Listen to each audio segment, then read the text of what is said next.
10 jours et nuits fatigués, tu seras à peine à distance d'y arriver. Oh enfant, tu rencontreras des gens de toutes sortes pour t'effrayer en vue de te détourner de ton chemin qui t'amène vers ton rêve. Ton bonheur, ta réussite. En arrivant, tu plains ton sort, un seul homme croisé sur le bord de la ressource. D'eau débordante sur la montagne, que tu feras tout ce qu'il te dit. Comme ça, tu seras heureux pour toujours. Mais, qui êtes-vous? Et se répondra-t-il, c'est lui qui est digne de t'enseigner comment sortir de tes douleurs. Je suis petit et faible. Croyez que je pourrais arriver? Sûrement. Cette fois disparut le petit garçon quelques minutes plus tard.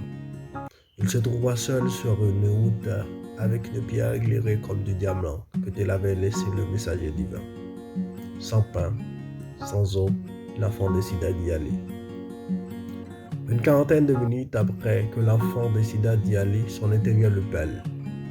N'as-tu pas crainte qu'il t'arrive quelque chose? Tu es mon fils bien-aimé, en qui je mets tout mon espoir sans que personne ne se rende pas compte. Tu t'es né une nuit dans mes bras, c'est moi qui t'ai donné ce bon nom. Je t'ai beau protéger jusqu'à devenir enfant aussi fort et grand aux yeux des esprits. Vas-tu te laisser mourir loin de ma face dans la forêt, en se laissant huiler par la pierre? L'enfant répondit à Eddie. Merci de m'avoir accordé tous ces privilèges, mais le temps arrive pour que je décide. Je ne veux pas que le temps me décide moi-même. Je sais bien, mon adorable enfant, combien tu es droit à devenir quelqu'un, mais je t'en supplie d'attendre le temps. Mais tu me prends pour n'importe qui, pas vrai? C'est pas le cas, mon ange, répond la personne. Mais c'est vraiment de quoi tu veux me parler? Je vais juste t'empêcher à franchir une telle voie.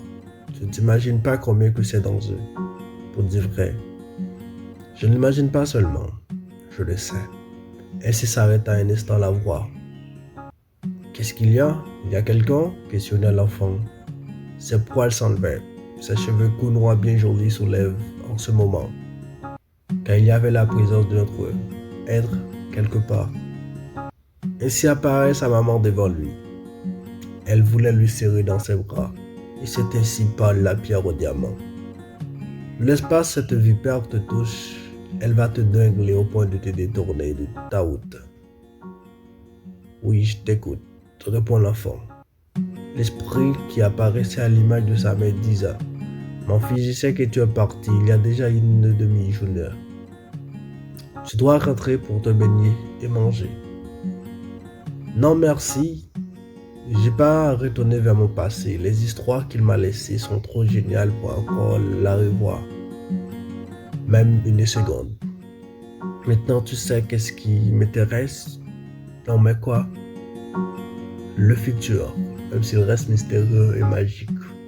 Je le vois au présent, comme je dois marcher vers lui.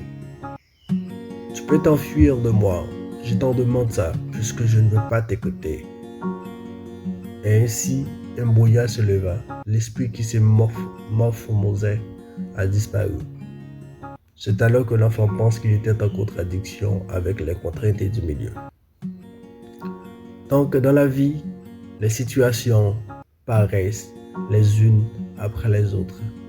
Les problèmes ne cessent pas de naître. Et cet enfant d'un village déserté a pu naître, a grandi. Malgré les problèmes du village, malgré les problèmes qu'il confrontait, il ne cessait jamais de croire que demain sera meilleur. Il a perdu sa maman, son papa et presque toute sa famille. Mais cet enfant a gardé en lui la foi et l'espérance que demain sera meilleur. Et c'est ainsi qu'il fut appelé héros du village, parce que le destin l'a choisi pour délivrer les villageois. Ainsi, il avait pour mission d'aller jusqu'au roi, d'aller se prosterner jusqu'au roi et faire sa demande pour que le village soit libéré.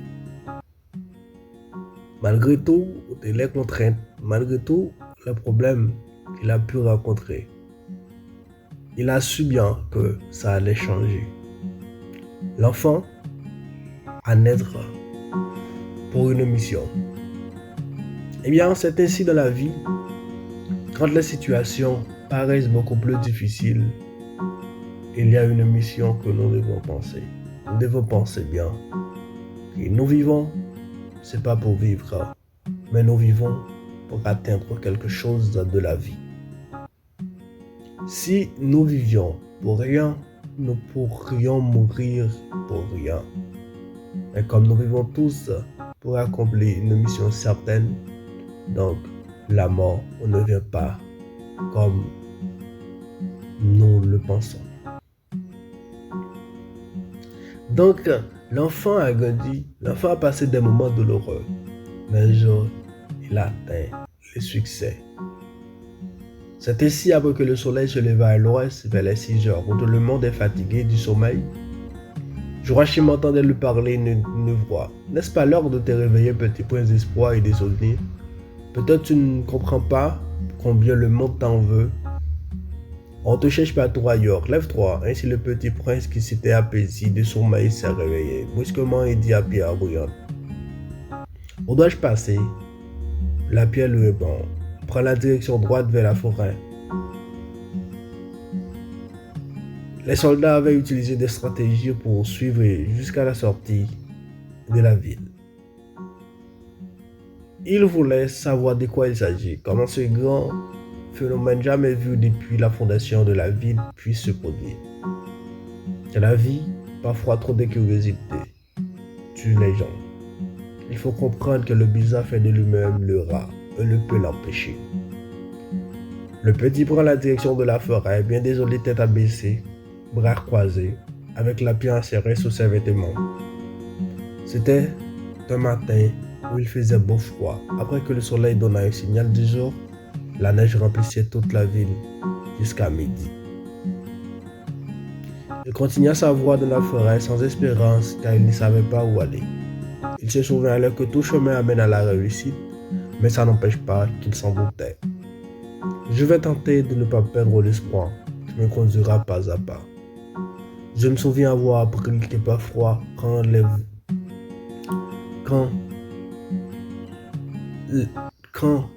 ils sont vraiment rares, quand tout paraît dur, quand on ne voit rien, il ne faut méditer sur ce qu'on veut et sans cesse. Ainsi imagina l'enfant et reprit son chemin. Il ne rendait pas compte des croix se forma à son entourage. Aucune idée pareille le venait à l'esprit. Sa tête fixée droite vers le but et sa aiguille insérée dans sa poche.